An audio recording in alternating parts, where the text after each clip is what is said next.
ہوئے وحشی آیا، وحشی حمزہ کا قاتل، جن کی لاش کو دیکھ کر میرے نبی اتنا روئے کہ ہچکی لگ گئی، اور پہلی دفعہ جبریل آپ کے آنسو پوچھنے کے لیے آئے، یا رسول اللہ، اللہ فرما رہے ہیں آپ روئیں نہیں، ہم نے عرش کے اوپر لکھوایا ہے حمزہ تو اسد اللہ و اسد رسول، حمزہ اللہ اس کے رسول کے شیر ہیں۔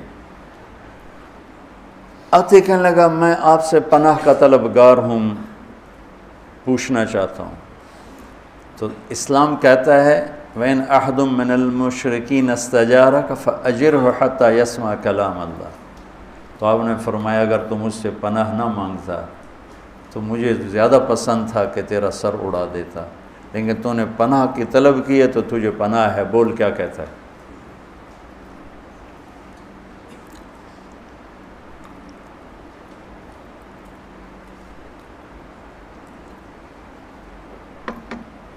چچا کے قاتل کو یوں بٹھانا سامنے، خذ العفو، کہنے لگا تیرا رب کہتا ہے جو زنا کرے، قتل کرے اور شرک کرے وہ جہنم میں جائے گا، تو میں نے سارے یہ کام کیے ہوئے ہیں، تو میرے لیے کوئی راستہ ہے؟ تو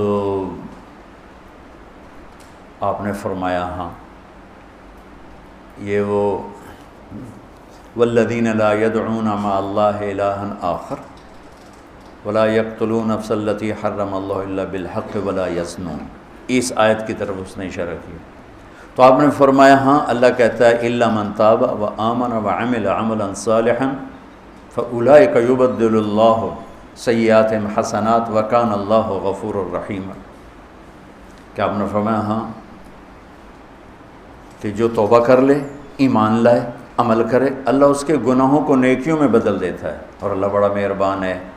اس کی بات تو بعد میں بتاؤں گا، لیکن یہ ایک اللہ کی طرف سے رحمت کتنی بڑی ہے کہ ایک آدمی زندگی بھر گناہ کرتا ہے پھر وہ توبہ کرتا ہے، جب وہ توبہ پہ پکا ہو جاتا ہے اللہ تعالیٰ پچھلے گناہوں کو مٹا کے اتنی نیکیاں لکھ دیتا۔ مجھے نعیم بٹ کہنے لگا میری نیکیاں تجھ سے زیادہ ہیں، میں نے کہا میں نے تو کوئی دعویٰ نہیں کیا، کہ نہیں ایک لاجک ہے، کہ میں تھا اداکار، میں تو گناہوں کا تاجر تھا، تو تم تو چھوٹی عمر میں تبلیغ میں لگ گئے، تو میں نے اتنے گناہ کیے کہ حد کوئی نہیں، اور میرے سارے گناہ نیکیوں میں تبدیل ہو گئے، تو میری نیکیاں تم سے زیادہ ہو گئی۔ تو اچھا وہ کل والا شعر بھی یاد آ گیا اچانک، وَإِذَا نَظَرْتُ إِلَىٰ أَسِرَّةِ وَجْهِهِ بَرِقَتْ كَبَرْقِ الْعَارِضِ الْمُتَهَلِّلِ، اس کو اب ٹھیک کر لیں۔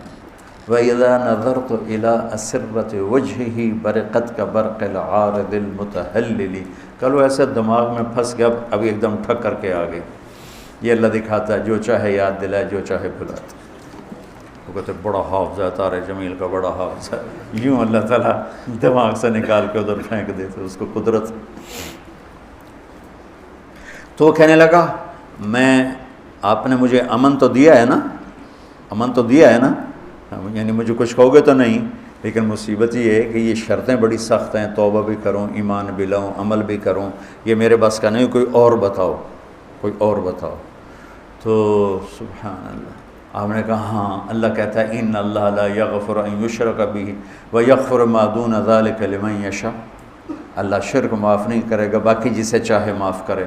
کہنے لگا تم نے مجھے امن دیا ہے نا، تم نے امن دیا ہے نا، مجھے کچھ کہو گے تو نہیں، تو لیکن یہ بتاؤ اگر اس نے، وہ کہتا ہے جس کو چاہوں معاف کروں، اگر مجھے معاف نہ کیا تو میرے کلمہ پڑھنے کا کیا فائدہ۔ یہ چچا کے قاتل کے ساتھ بحث ہو رہی، وہاں کہ اڑا دو اس کی گردن، جس نے کلیجہ کاٹ کے رکھ دیا حمزہ کا۔ ہے کہا وہ مجھے معاف نہ کرے تو پھر میرے کلمہ پڑھنے کا کیا فائدہ۔ خذ العفو بتا رہا ہوں، خذ العفو۔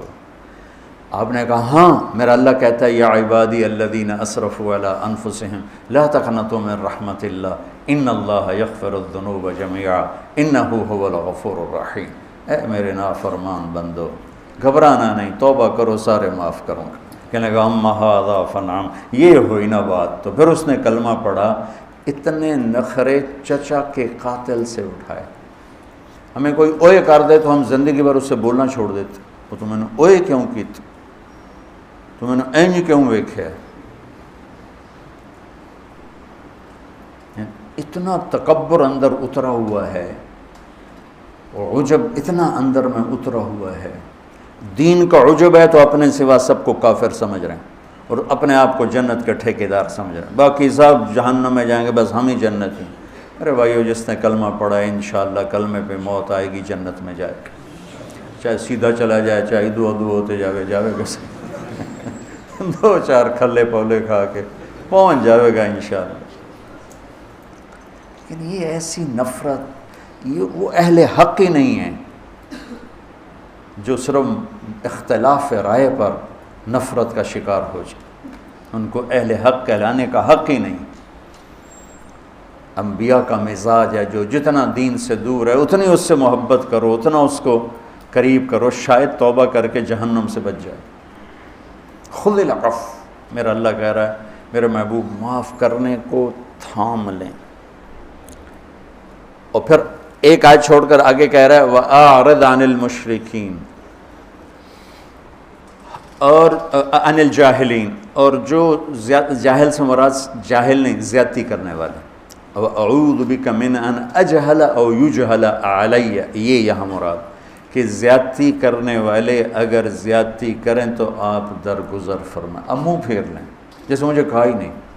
امام زین العابدین سبحان اللہ، ایک آدمی آپ کو گالیاں دینے لگا تو آپ منہ یوں کر کے بیٹھ گئے. آل رسول کو گالیاں دے رہا ہے، جگر گوشہ رسول کے جگر کو گالیاں دے رہا ہے. تو جگر گوشہ وہ مطلب وہ ابھی تو صرف ایک واسطہ آگے بڑھا ہے، دو واسطے آگے بڑھے ہیں. تو آپ کی شان میں گستاخی کر کے گالیاں دے رہا ہو، آپ یوں کر کے بیٹھ گئے. وہ یہ سمجھا کہ انہوں پتہ ہی کوئی نہیں، میں نادے نال گل کر رہے ہیں. تو سامنے آ کر کہنے لگا ایاک اعنی، تینوں گالی کر رہے ہیں. آپ نے فرمایا وعنک اغضی، میں بھی تمہیں ہی معاف کر رہا ہوں. تو ایک دم پاؤں پکڑ کے چومنے لگا کہ اہل البیت کے ایسے ہی اخلاق ہوتے، آل رسول کے یہی اخلاق ہوتے. ایک آدمی نے آ کر کہا حضرت فلاں آدمی آپ کے بارے میں یہ کہہ رہا تھا، یہ کہہ رہا تھا، یہ کہہ رہا تھا. آپ نے فرمایا اگر وہ سچ کہہ رہا ہے تو اللہ مجھے معاف کرے، اور اگر وہ جھوٹ کہہ رہا ہے تو اللہ اسے معاف کرے. سبحان اللہ، سبحان اللہ. بچوں پڑھو سیرت، پڑھو اپنے نبی کی زندگی، صحابہ کی زندگی، اہل البیت کی زندگی، اللہ کے نیک بندوں کی زندگی، اولیاء کرام کی سیرت پڑھو کہ کس طرح مطلب معذرت کے ساتھ جتنا دین صوفیاء نے پھیلایا ہے اتنا علماء نے نہیں پھیلایا. کہ علماء کیل و کال کے جھگڑوں میں اور صوفیاء اخلاق کا پیکر ہوتے تھے، حسن سلوک اور اخلاق سے لوگوں کا دل جیت. عالم بھی ہوتے تھے، عالم بھی، جتنے بڑے نام ہیں سب علم والے ہیں. انڈیا کی سرزمین پر جن کا نام گونجا، خواجہ معین الدین اجمیری چشتی رحمۃ اللہ سید، تو وہ اہل علم ہوتے تھے، پھر اہل تصوف ہوتے تھے، پھر ان کے اخلاق کی گونج لوگوں کے دلوں کو خرید لیتی تھی. خشک مزاج اور خشک کلام تو سکی روٹی طرح کھا سکتے ہو. سکی روٹی پراٹھا بھی پیا ہوا ہے، سکی روٹی کھاؤ تو بیمار بھی آکھے گا پراٹھا ہی کھاواں. ایک آدمی میٹھے بول سے بولتا ہے، لوگ اس کی زیادہ سنیں. ایک کی زبان پہ گالی اور فتوے کے سوا ہے ہی کچھ نہیں، کون سنے گا. ہم لوگوں کو ہماری نئی نسل دین سے متنفر ہو گئی.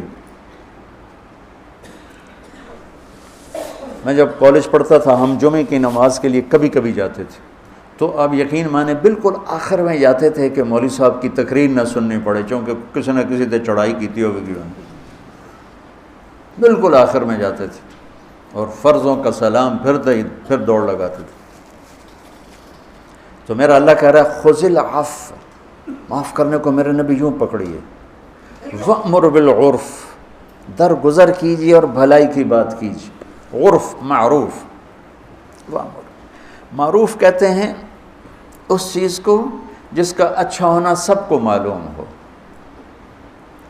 تبلیغ کے کام کے لیے بہت خوبصورت آیت ہے کہ تبلیغ کے لیے عالم ہونا ضروری نہیں، ہاں علم کی مسند پر بیٹھنے کے لیے عالم ہونا ضروری ہے، شریعت کا مسئلہ سمجھانے کے لیے عالم ہونا ضروری ہے، حلال و حرام کی پہچان کروانے کے لیے عالم ہونا ضروری۔